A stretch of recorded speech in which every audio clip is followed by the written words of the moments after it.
Nosotros estamos en 2 turnos, desde las 8 de la mañana hasta las 2 de la tarde y desde las 2 de la tarde a las 9 de la noche. Nosotros a la tarde tenemos hasta el momento anotados unos 46 nenes, que en realidad concurriendo al jardín están 25 y atendemos desde 45 días hasta 4 años.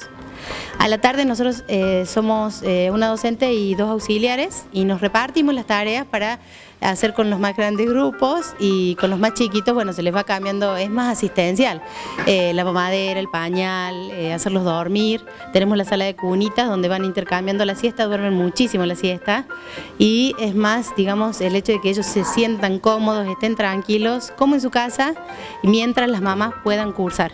La idea es que todas las mamás puedan seguir estudiando y los nenes tengan un lugar lindo, digamos, donde estar, y tranquilos los papás donde los dejan. ¿Cuál es la situación de los papás de estos niños?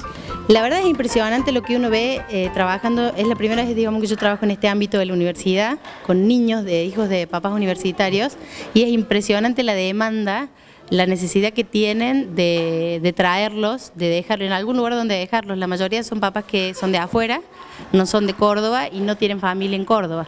Entonces necesitan un lugar, alguien que los ayude, porque si no, no pueden seguir estudiando. Hay mamás que les faltan una materia para recibirse y no la pueden hacer porque no tenían dónde dejar los hijos. Desde el 1 de junio tenés una nueva posibilidad de traer aquí a tu gordita a la sala cuna de la Universidad Nacional de Córdoba. Contame qué significa esta posibilidad para vos.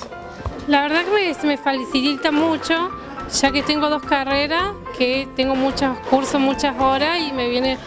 Ya tenía muchos problemas con quién dejar la nena, más que son 2 carreras, y acá la atienden muy bien, por suerte. ¿Qué estás estudiando? Kinesiología y medicina. ¿Qué estás estudiando?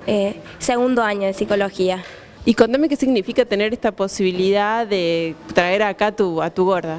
Y bueno, primero cuando yo me enteré, digamos, significó que nos apoyaban un poco a las que tenemos hijos, ya que hoy los abuelos, los tíos, todos están trabajando. Entonces no es como antes, que nos podían dar una ayuda con el tiempo de ellas.